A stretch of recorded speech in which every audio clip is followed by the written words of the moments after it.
Hello fear seekers, and welcome back to the channel. Have you ever been so far removed from civilization that you can actually say that you were in the middle of nowhere? Today, we're going to be diving into some creepy, true, middle of nowhere horror stories.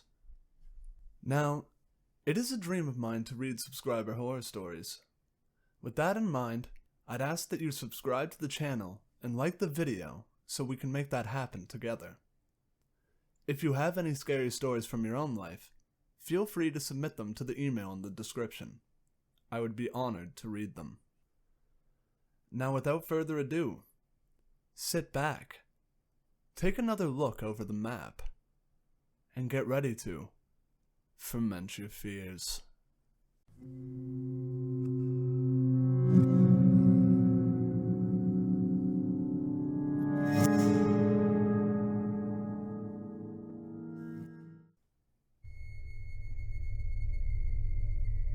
This story takes place in August of 2013, in the mountains of southern Oregon. I am a USAF Security Forces airman, military policeman. My girlfriend was at work, and as a swelteringly hot day began to turn into thunderstorms, my buddy Nick, another military cop, and I decided to go explore some back roads and get out the heat in town. Southern Oregon is crisscrossed with logging roads, some actively used, and many totally forgotten and grown over. Nick and I spent many of our days off starting on roads that we knew, finding roads we didn't know, driving for hours into the mountains, and eventually navigating back to paved roads. On this particular day, with storm clouds building over the mountains, we set off on a road we had never been on, and began the drive into the mountains. After driving for around an hour, we hadn't seen nor heard any signs of other people in the woods. We rounded a bend in the thick fir woods and emerged in a meadow that was totally surrounded by thick aspen groves. The meadow was perfectly flat and eerily still. We both noticed the strange stillness almost immediately. No birds, hardly any insect noise, no squirrels, and certainly no other people. On the far side of the meadow, right at the edge of the tree line, there was a picnic table. The table was very odd, however. It was painted a bright orange, and was much larger than a typical picnic table in a park. Remarking on this, Nick drove through the meadow to get a closer look. I remember being apprehensive as we approached. The whole scenario was exceptionally strange. The overall silence of the aspen grove was unsettling. Also, it was nearly impossible to see far into the trees as aspens grow extremely close together. When we parked by the table, I hopped out of the passenger seat of the truck to check it out. I'm not very tall, only about 5'5". Regardless, the table was ridiculously oversized and practically unusable. The seats were nearly at chest level, meaning I would have to climb up to even sit on them. As I was looking at the table, Nick called me over to the truck, and I noticed he was looking back into the aspens. At first, I couldn't see what he was looking at, but then I noticed a splash of color that was completely out of place in the thick trees. A small, one-man tent was set back in the trees, about 50 feet from the strange table. I had an initial feeling of dread, and felt certain that there was someone in the tent, and if we could see the tent, they could see us. There were no campgrounds in this area, no people, no main roads for miles. Surely someone camping so remotely would be, at the very least, a strange person. However, as we observed the tent, we didn't see any movement or hear any sounds coming from inside it. Nick suggested I call out. I didn't want to, but I did. "Hey, anyone in there?" I yelled. No reply. Feeling completely on edge, Nick and I thought about driving away and leaving this strange area, but we began to fear the worst. What if there was a body in the tent? What if somebody had gotten kidnapped? Foolish, I know, but we thought it all the same. After some debate, we decided to have Nick turn the truck around to drive away from the camp. Should we need to leave in a hurry, he would be waiting behind the wheel. With my heart pounding, I started walking through the trees towards the tent. I was totally keyed up with my senses on full alert. When I reached the campsite, several things struck me as odd. Backpacks were scattered all over. No fire had been built. No wood collected. The tent was literally full of backpacks and women's clothing. Full of dread, I turned to leave and tell Nick what I had seen. As I left, I heard Nick start yelling, "Let's go! Let's get the hell out of here!" Not knowing why he was yelling, I ran back to the truck. When I broke out of the trees, I saw a beat-up old Ford Taurus on the road, blocking us from leaving the meadow. I immediately leapt into the passenger seat, and Nick floored the gas pedal. The car was occupied by 2 men. A third person was laying against the window in the back. As we drove across the meadow, the driver attempted to block us from the road, but Nick drove around them and accelerated the way we had come from. I looked back and saw the car attempting to turn around on the narrow road. Nick drove like a madman, and though I was honestly terrified that they would catch up, we hit the highway without seeing the car again. I still do not know if the person in the back was male or female. I called the state police, and they promised to send a trooper out to check out the scene. However, I received a call the next day from a trooper stating that the campsite, the backpacks, and the women's clothing were all gone, though he could tell people had been in the area. The strange table was still by the thick aspen grove. I have not returned to the area, and I do not intend to.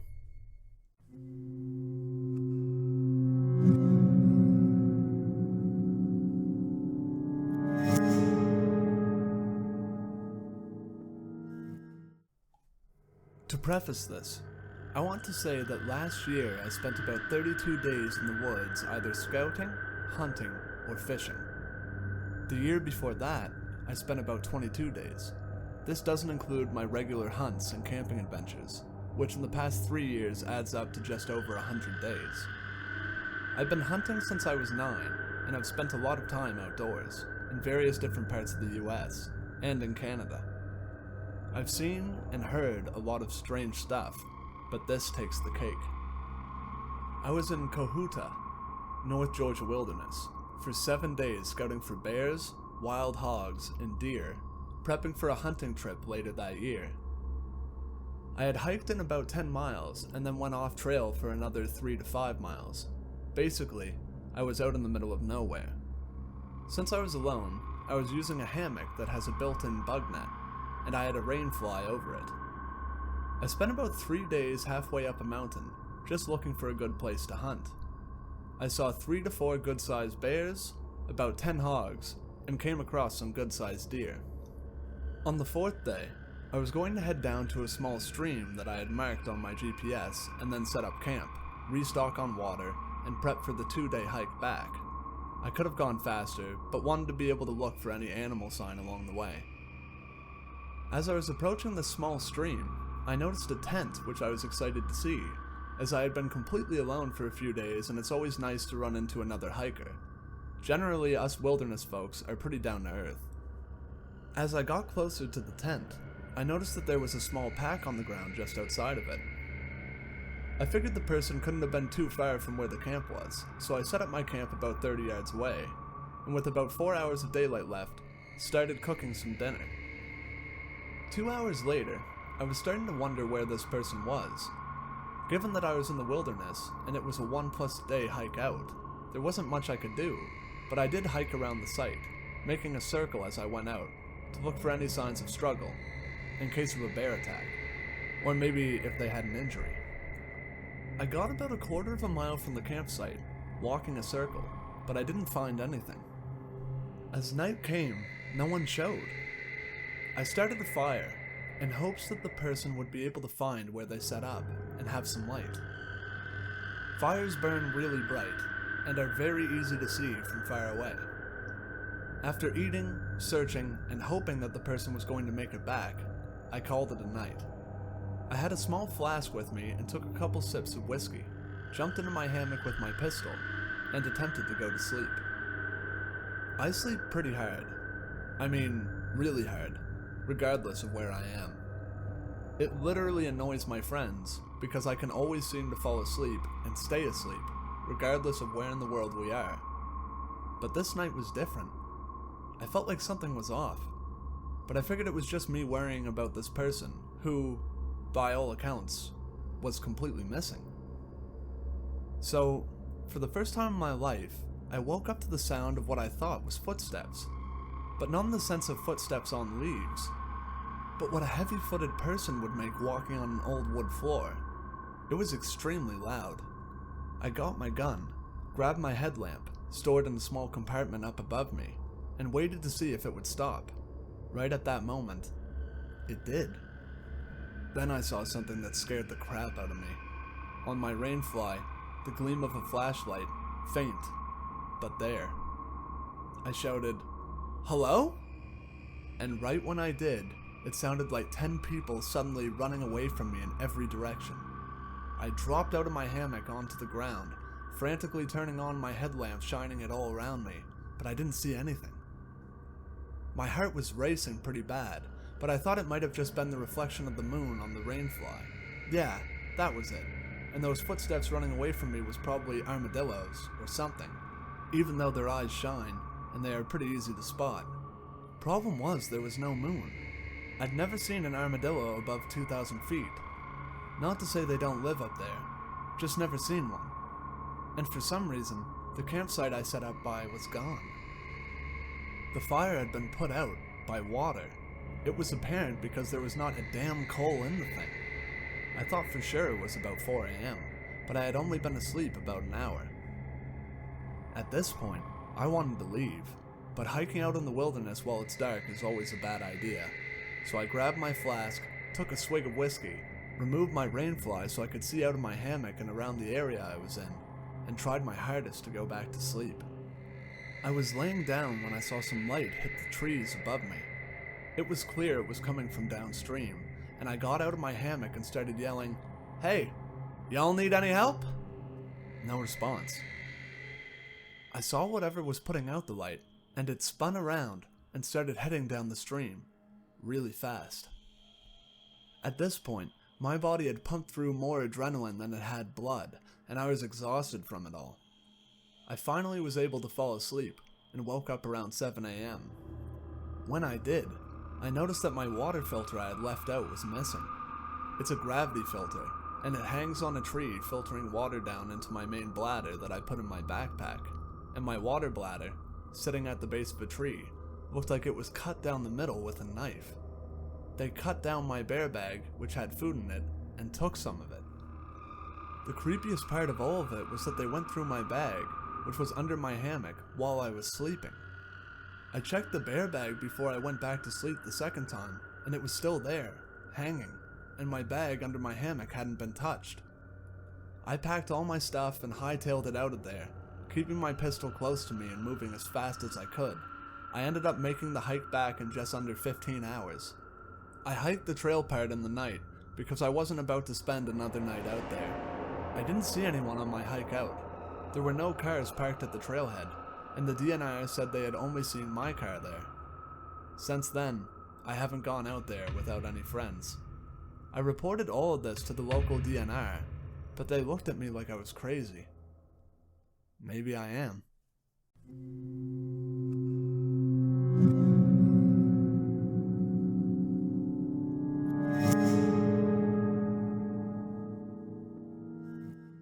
I had just finished a very long day at work.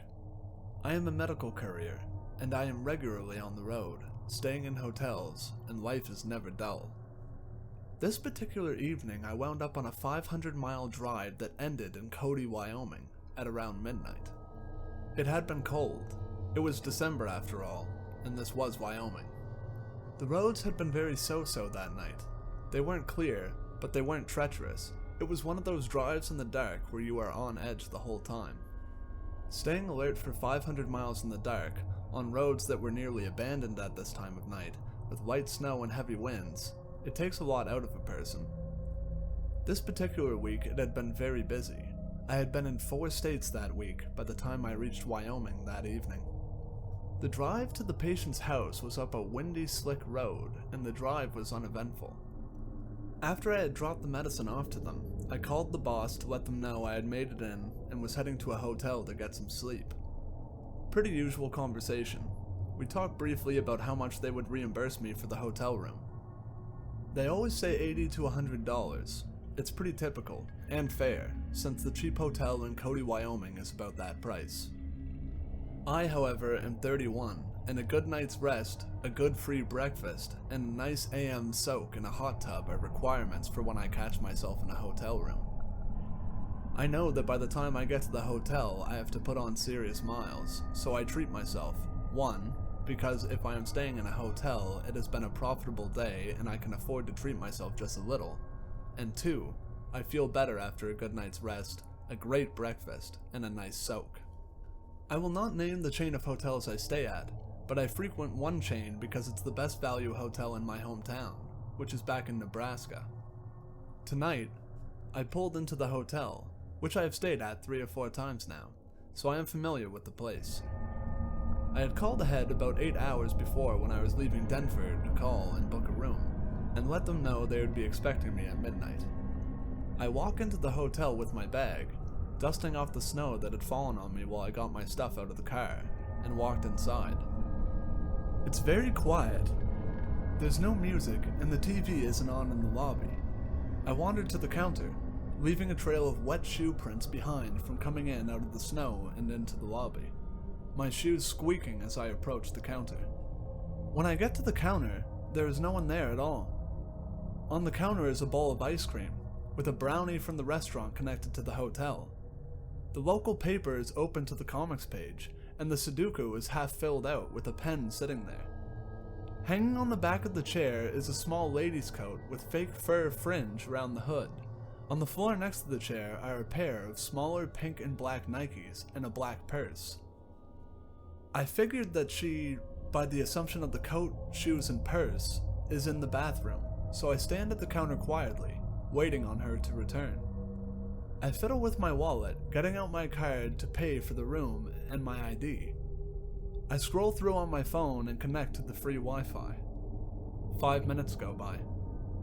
Then 10. At 15 minutes, the phone starts ringing. I still had no idea where she was, and I had begun to get irritated.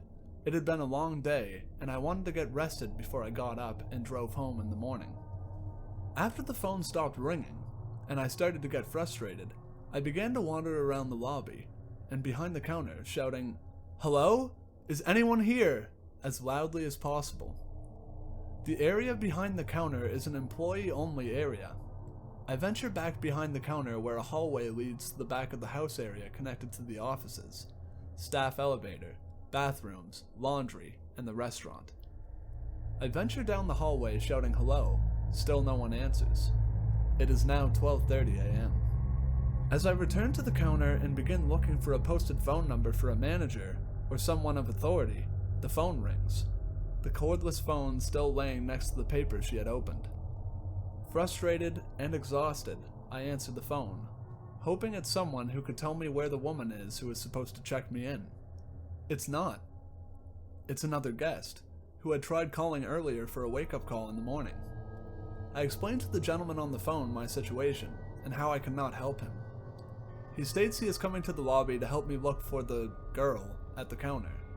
I had not found a number to call. 5 minutes go by, and the strange older man, with odd glasses and long unkempt hair, comes into the lobby from the first floor hallway. At this point, I had been behind the counter, and had been shouting to the point I feared I may wake up other guests. I had wandered through the back area, the lobby, and the front part of the restaurant, all while shouting, and no one responded. This guy had given me the creeps, and I was exhausted but on high alert. There was an employee missing, and a creepy guy who just happened to appear in the same time she is missing. Feeling nervous about this gentleman, I stay prepared for any strange behavior and keep myself at least arm's distance from him the entire time. I explain where I have looked, that I have yelled. At this point, I begin to go through what I call worst case scenario preparation. This guy could have easily overpowered a small woman. I may be standing here with a crazy person, I thought. I keep my space and my back towards the main entry just in case. I am a grown man, just under 6 foot. I have had self-defense courses, and I have a CCW, concealed carry weapon, after encountering a bear at a patient's house in the fall. I have no reason to believe I am in immediate trouble, but this guy just gives me the creeps. It is at this point I debate calling the cops. It's now 12:45 a.m. The gentleman tells me maybe she's in the bathroom, which I respond that I had already thought that myself, but I had walked by and yelled loudly when I walked through the back and no one responded. He insists we check the bathrooms. My red flag goes off, and I put another foot or two of space between us as I let him lead us down the hallway to the employee bathroom. My heart and mind are racing at this point. Did this dude kill her, and now he's gonna try to kill me? I start to worry about my safety as we go down a hallway that leads to small rooms with one exit in and out. We reach the bathroom. He knocks and announces himself, then opens the door. The bathroom is empty. We check a few more rooms and the elevator and find nothing. We venture back to the lobby where I stand behind the counter looking for any phone number that could be a manager or a supervisor. After about 10 minutes I find a number and someone answers. It's now 12:55 a.m. The half-asleep voice on the other end of the phone is the maintenance woman for the hotel. Confused as to who I am and why I am calling, I explain the situation as the creepy man stands on the other side of the counter staring at me in a dead cold manner. The maintenance woman says she will be there in 10 minutes or so. I hang up the phone. I walk around the counter still confused looking at her stuff there, as if she just vanished. It's at this point I decide to wander towards the lobby/seating for the restaurant. Once in the doorway, I turn the corner, and down at the end of the booth there are a pair of legs hanging out of the booth. I had walked within 15 feet of there while checking around before the creepy guy showed up. I see her legs hanging and instantly the pit of my stomach turns sour and a sense of dread comes over me. Suddenly, the creepy guy walks right up by me. Thinking the worst, I take a few quick steps away from him and down the row of booths in the dark restaurant. With him at the other end, I look in the booth where she is laying. She is maybe 20 and very pretty. I shake her foot. She doesn't respond. I shake again, saying, "Hey!" Nothing. It's at this moment the creepy guy starts down the booth that I finally feel I may need to defend myself. I kneel down to draw from my ankle holster as he quickly comes down the row of booths. And it's at this exact moment the girl wakes up and accidentally kicks me in the chest, knocking me gently on my ass and stopping Mr. Creepy in his tracks, also stopping me from drawing a weapon. She had been asleep. Mr. Creepy was just a guest. Moments later, the maintenance woman arrived, and by 1:15 a.m., I was in my room, trying to decompress.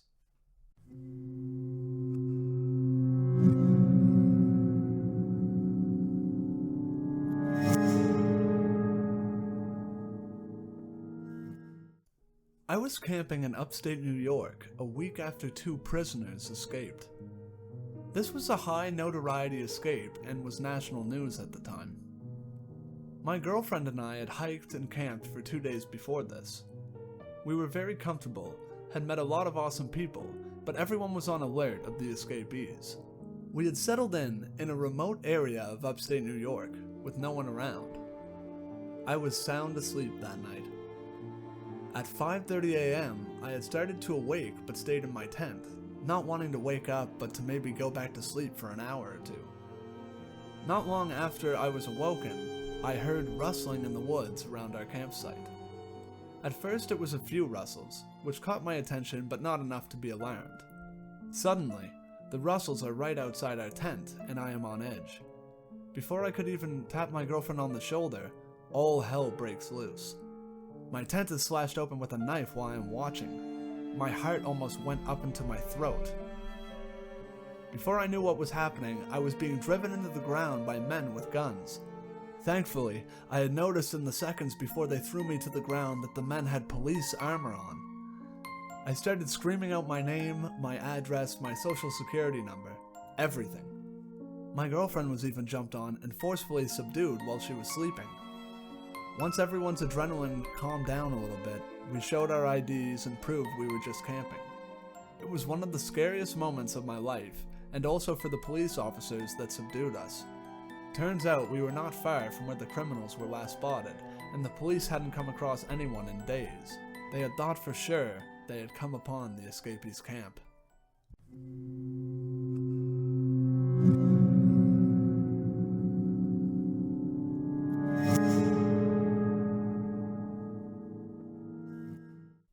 I'm a pretty avid backpacker in the PNW. Sometimes I'll hike for days on end without seeing another person. I think it's exhilarating being completely alone. There's really no feeling like it. You get used to it, but personally I can never help but be on edge. The environment is completely serene and friendly, but there's a constant feeling in the back of your mind. It's hard to put your finger on. Most of the time you'll be chugging along, comfortable in your mind, but when you stop for rest or to fill up on water, you can't help but look over your shoulder. Nothing bothers me much out in the woods. I've run into brown bears, had elk trample through camps late at night, and much more. But one night was different. I was on a deep backwoods hike in the late fall off-season. It was pretty cold, but the snow hadn't quite started falling yet. I liked that. In fact, I usually plan my trips this way. The forest ranger I talked to when I was organizing the trip said I was the only hiker she knew of who'd be up there at the time. I was using dispersed camping sites so far off the beaten path they don't have fire pits. That night was 5 or 6 miles from the trail into the area. I set up camp at a site about 100 yards from a stream, close enough that a faint babbling was audible. I'd lit a fire, cooked dinner, read for a while, and was settling down to sleep. I lay listening for a while to the sounds of the woods and the creek. Just as I was nodding off, I start to hear voices. Nothing distinct, no clear words, but clearly a group of people was having a good time, laughing, maybe telling stories around a campfire. A feeling of dread came over me. I thought, I shouldn't leave the tent. Fear like I've never felt engulfed me. All the hairs on my arms, legs, and on the back of my neck stood on end. I lay there for a while in panic, the voices carrying on, laughing indistinctly. After a while, they receded into background noise. I still didn't leave the tent. I was too afraid. The next morning, after a very short night's sleep, I searched the surrounding area and the path to the site. The few shoe prints I found were faded and worn around the edges. Too old and too few to be from the size of group I'd heard the night before. I tried to shrug it off as nerves. Maybe nervousness got the best of me, but I couldn't shake a certain tension. I made good time to my next site, the last of the trip, looking around a little more than usual. Still nobody to be seen. That site had no stream. Dry camping isn't a blast, but it's doable if you pack enough water for cooking and drinking for the night. It was a lot quieter, just the chirps of bugs and the wind rustling the trees. I cooked my dinner and stayed up a good while after dark, sitting on a log, looking at the stars and listening to the sounds of the forest, trying to hear the voices from the night before, but there was nothing. I turned in for the night, stretching every act out. I lay there, restless for what felt like hours. Finally, calm comes over me. And then it's back. Nothing threatening or particularly scary, just the sounds of a group of 15 to 20 having a good time, barely audible above the background noise. This time I'm calm, and there's what seems like an internal dialogue in the back of my mind. Why not join them? Sounds like they're having fun. I'd really rather stay here. This is entirely unconscious and goes on for a while. I'd never experienced anything like this. I was worried that I'd lost it. After a time, the noises faded away into the white noise, and I felt that I was alone.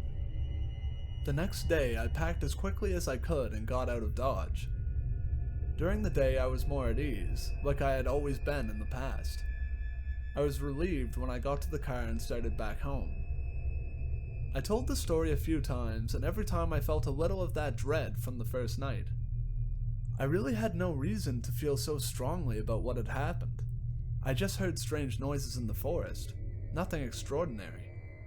but I felt it. On one occasion, I told the story to my teacher who's native. He got quiet for a minute, then said I had run into stick Indians. He said that it was good that I didn't leave the tent. Stick Indians are evil and dangerous beings that prey on children and women. The look on his face was sober.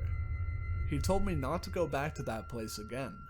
These spirits are extremely aggressive and attack and kill at the slightest provocation, including even saying their Salish name, which he refused to do. Whenever the subject comes up, I get that same fear in me. As I write this, I'm thousands of miles from those sites, and my arms are still quaking.